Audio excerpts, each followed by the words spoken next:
I've always been the family's responsible member. I'm Ashley, a 37-year-old senior director of marketing for a digital business. In contrast to my younger siblings, who appear to glide through life expecting freebies, I worked darn hard to get here, even if it's a nice job with high compensation. I didn't give it much thought when my folks called to invite me over for a family meal. They are still making mortgage payments on the house they purchased almost 10 years ago. It's a pleasant suburban location that is cozy but unpretentious. I have my own flat in the heart of town. I've been saving for a real house for years, so even if it's modest, it's mine. I parked behind my brother Mark's dilapidated Honda in my parents' driveway. There was also my sister Jen's Mazda. The entire gang had gathered. Great. I went inside after grabbing the bottle of wine I had brought. Ashley, you made it. Mom gave me a hug that was a bit too tight when she first saw me. She had black bags under her eyes and appeared exhausted. Everything okay, Mom? As I gave her the drink, I inquired. Oh, we'll discuss it over dinner. Your brother and sister are in the living room with your father. Dad was seated in his recliner, appearing 10 years older than I had last seen him. On the couch, Mark and Jen were both engrossed in their phones. Hey, Dad, I said, leaning in to give him a cheek kiss. How's it going? He smiled weakly and added, Been better, but we'll talk about it later. What's the matter? Are you ill? A knot of anxiety grew in my abdomen. No, that kind of thing. We'll talk about it at supper. I looked at my siblings. Hey, guys. Mark lifted his phone and looked up. Hey, sis.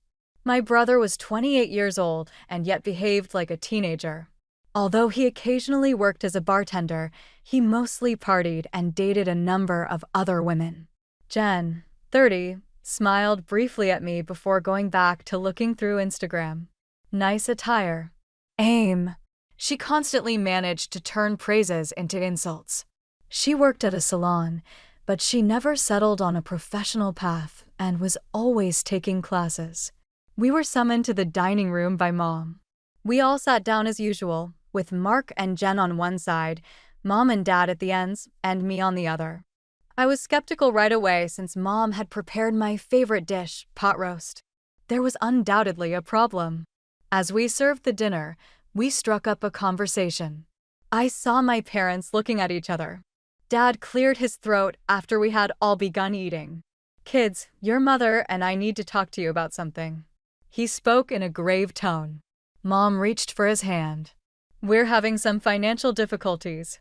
What kind of difficulties? I asked, putting down my fork. Dad sighed. I lost my job last month. Budget cuts. And your mother. He paused. The doctor says I need to cut back my hours at the school. Mom added, I've been an elementary school teacher for 30 years. My blood pressure's been too high, and standing all day is getting harder. So what does this mean? Mark asked, still chewing.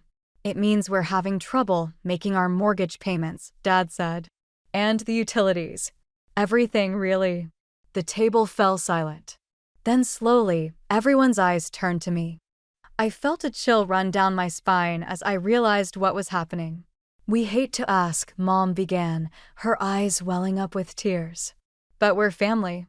I've been helping already, I said cautiously. I've been giving you guys money for groceries.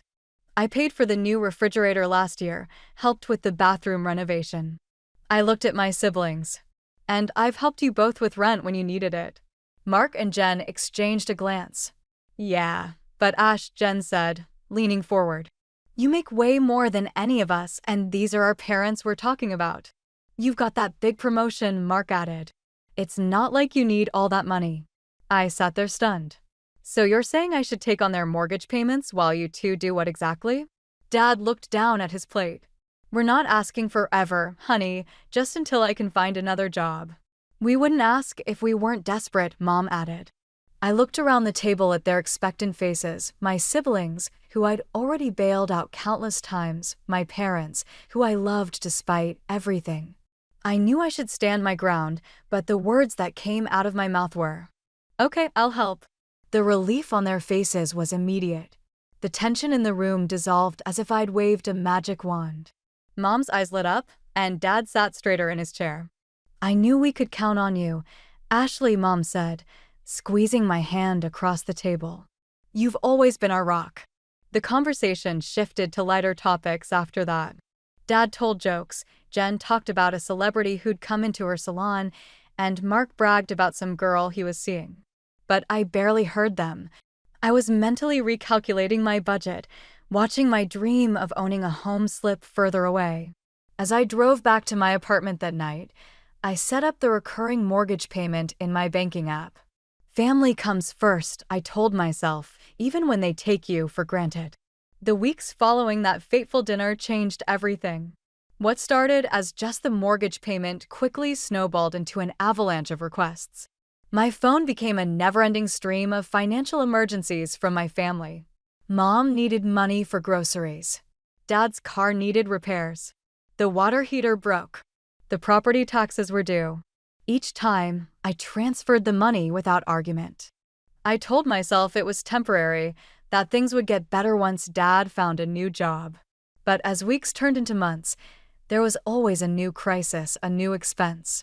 One Tuesday morning in early spring, my phone buzzed with a text from Jen. Need $2,000 for cosmetology certification. Job requires it. Can you help?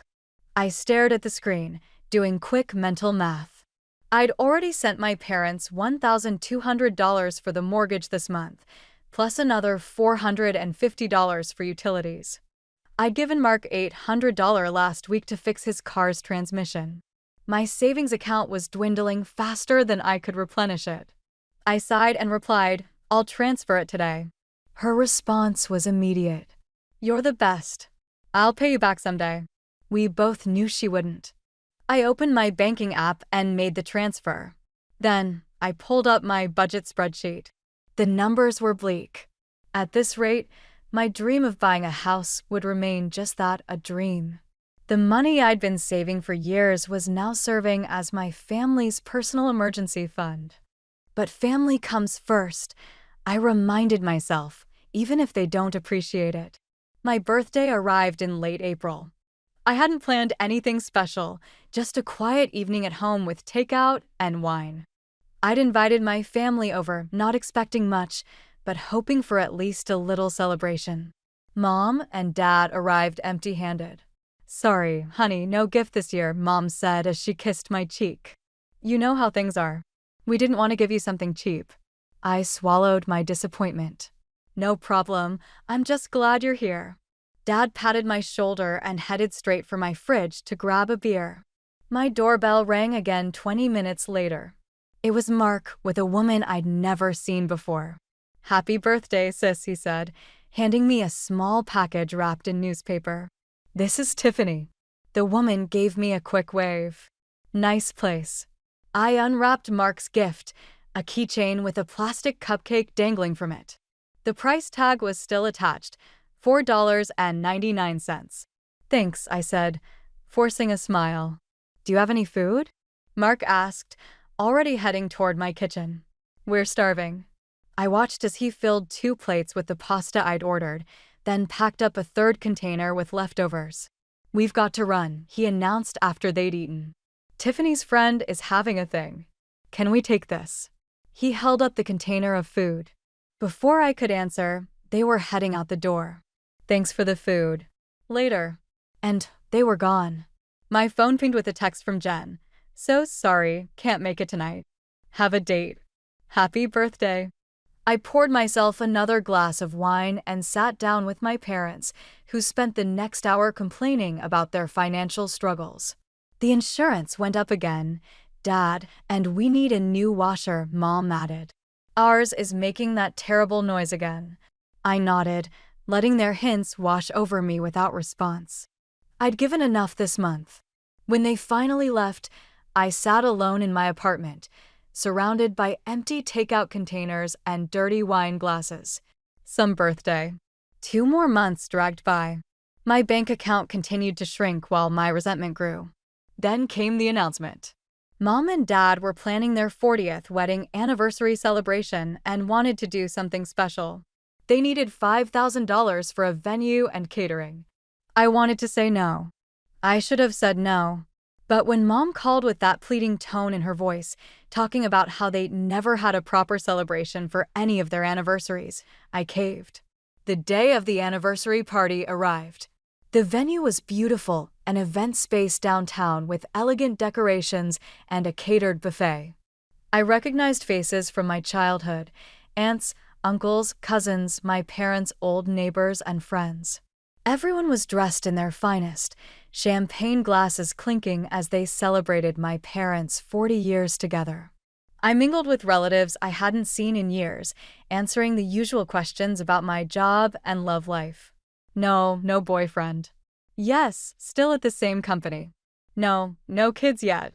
The conversation always ended with a pitying smile and a "well, there's still time." When the time came for speeches, everyone gathered around my parents.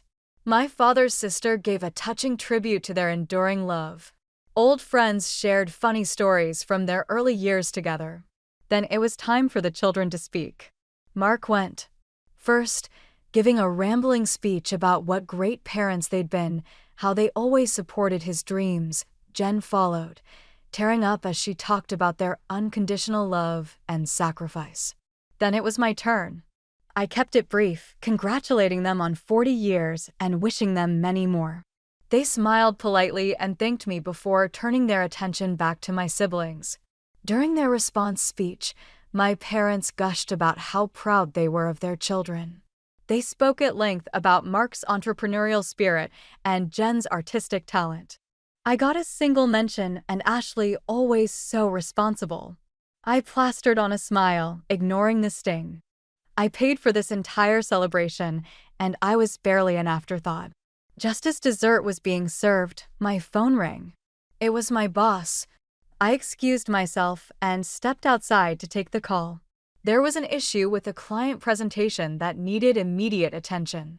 After the call, I headed back inside but paused in the hallway outside the main room to check my appearance in a mirror. That's when I heard them, my mother's voice and my Aunt Linda's, coming from around the corner. "I noticed you didn't say much about Ashley in your speech," Aunt Linda said. I froze, my hand still on my compact mirror. Mom laughed softly. "Well, between us, Ashley's just a purse for us now. She always gives money whenever we ask." The words hit me like a physical blow. I pressed myself against the wall, heart pounding. If she wasn't helping with the mortgage and everything else, Mom continued, we probably wouldn't even keep in touch. She's always been difficult. Not like Mark and Jen. "It must be hard," Aunt Linda said sympathetically, "having to pretend you care about a child you don't love."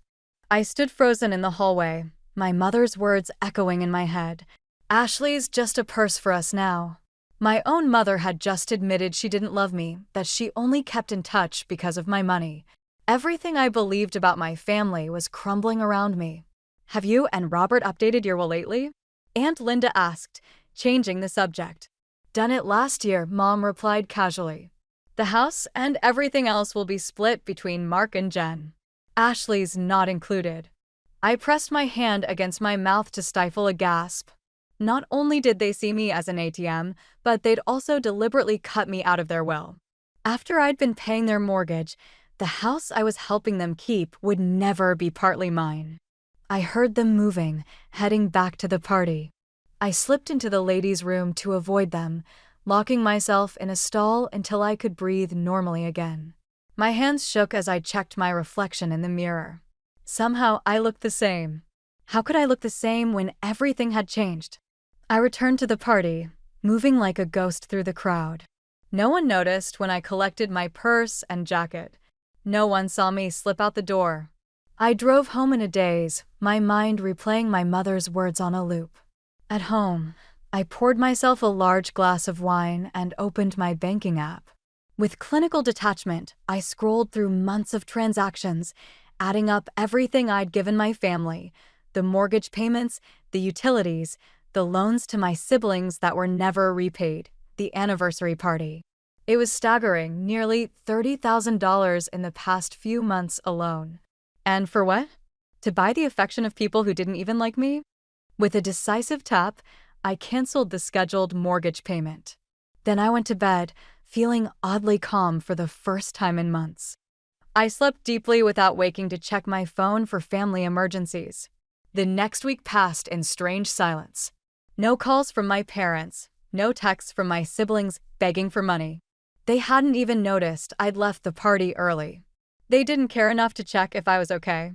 It was exactly 7 days after the anniversary when my phone finally rang. My mother's name flashed on the screen. Ashley, her voice was tight with panic. The bank just called us. They said the mortgage payment didn't go through. Did you forget to send it? No, hello, no, how are you? Just straight to the money. I didn't forget, I said calmly. I canceled it. Silence on the line. Then what do you mean you canceled it? Why would you do that? I'm not paying your mortgage anymore, Mom. I'm not giving any of you money ever again. Have you lost your mind? Her voice rose. What's gotten into you? I heard you at the party, I said, my voice steady despite the anger burning in my chest.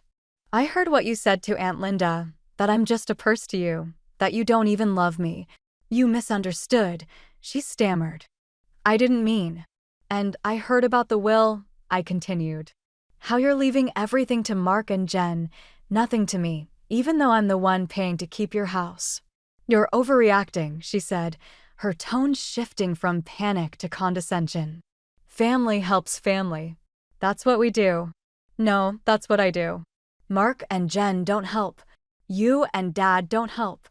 I'm the only one giving, and I'm done. I hung up and immediately turned off my phone.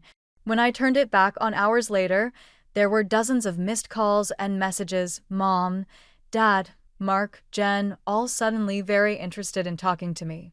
I skimmed the texts. They all said essentially the same thing. I was being selfish.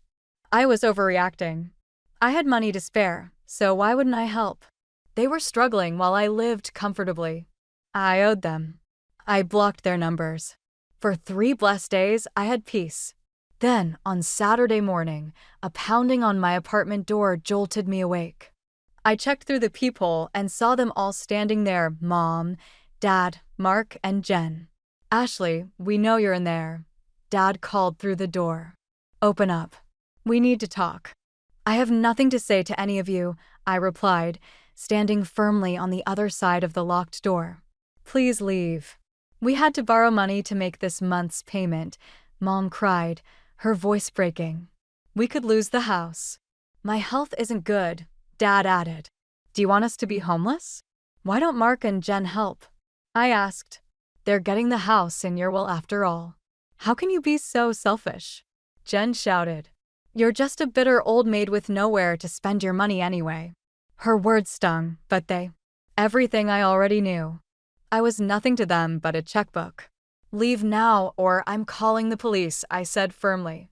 If you don't leave in the next 60 seconds, I'm dialing 911.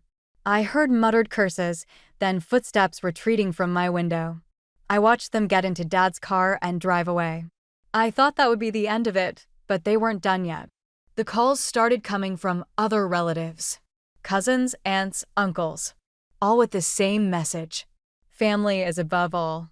You should help your parents. How could you be so cruel? I stopped answering calls from numbers I didn't recognize. I blocked emails. I set all my social media to private. Slowly, the siege began to lift. Through mutual friends, I heard updates. Mark and Jen had moved back to our parents' house to help with the mortgage. They were all struggling to adjust to their new financial reality. No more expensive boutiques for Jen, no more partying for Mark. They had to rely on themselves now, not on me. Meanwhile, I was rebuilding my savings. My dream of owning a home was back on track, without the constant drain of my family's demands. I was amazed at how quickly my account grew. I started looking at real estate listings again, even scheduled a few viewings. One evening, while browsing houses online, I got a text from an unknown number. It's Mom. Please call me. We need to talk. We miss you. I blocked the number without replying and returned to scrolling through photos of houses that might someday be mine.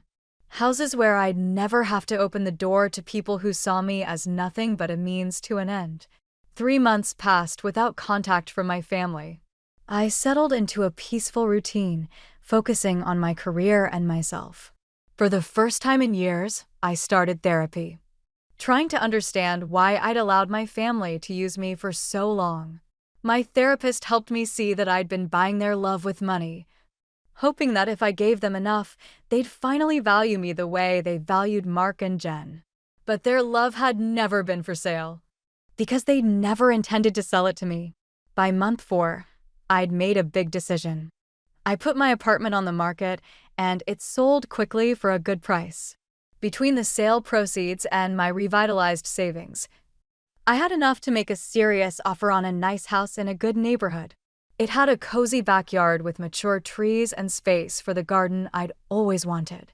Not the mansion of my dreams, but something even better. A real home that would be entirely mine.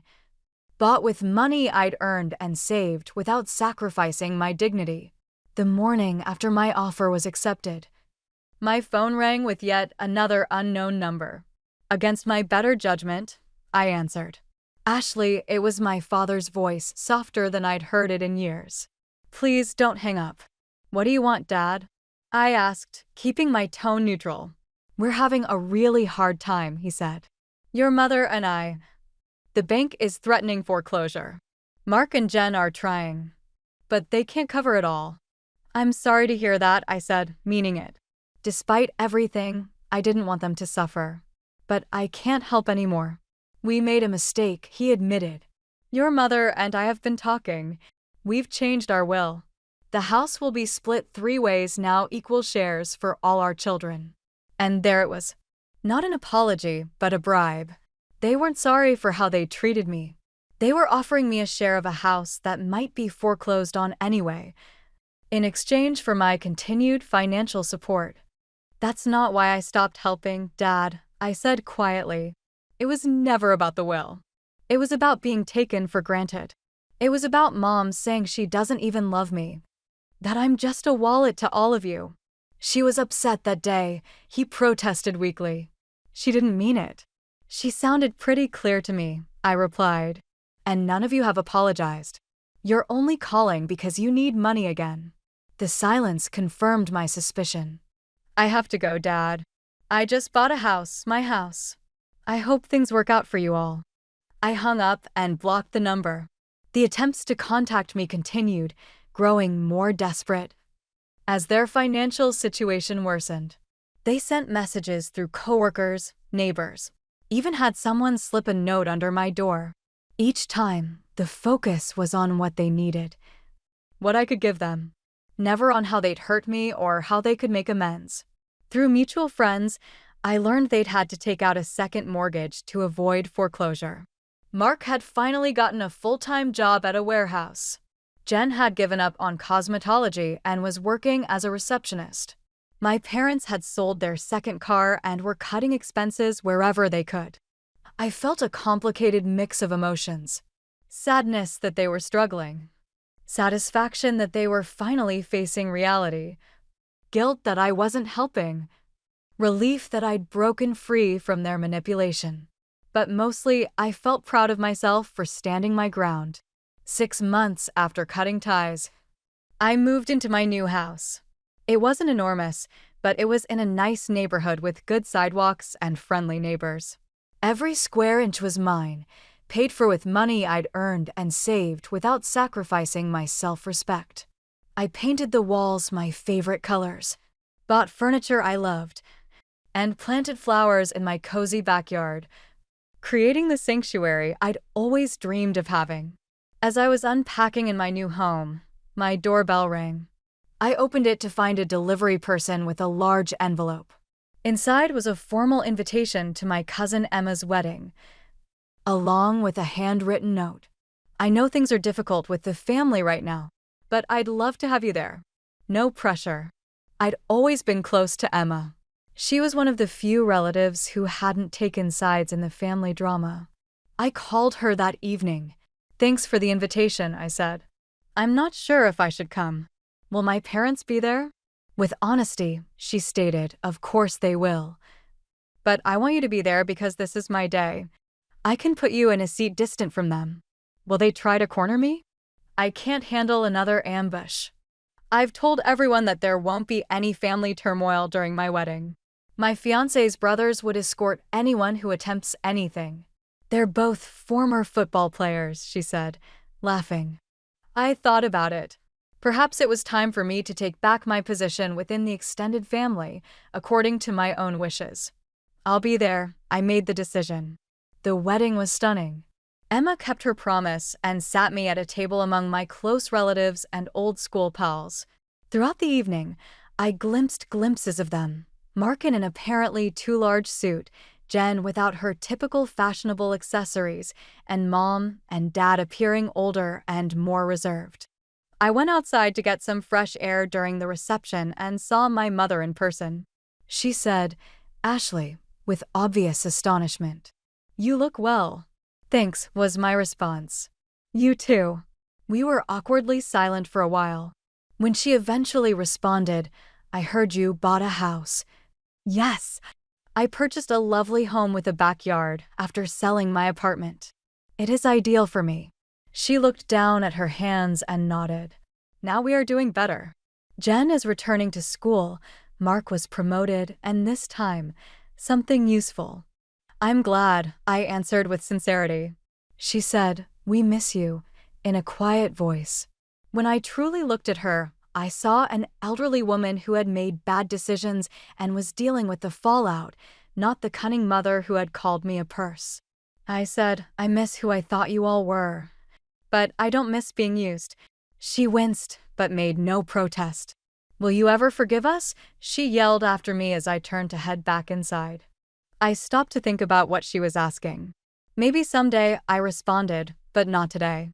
In some way, I felt lighter as I made my way back to the reception. I no longer required their approval. I didn't have to purchase their affection. I should be proud of the fact that I was creating my own life on my own terms.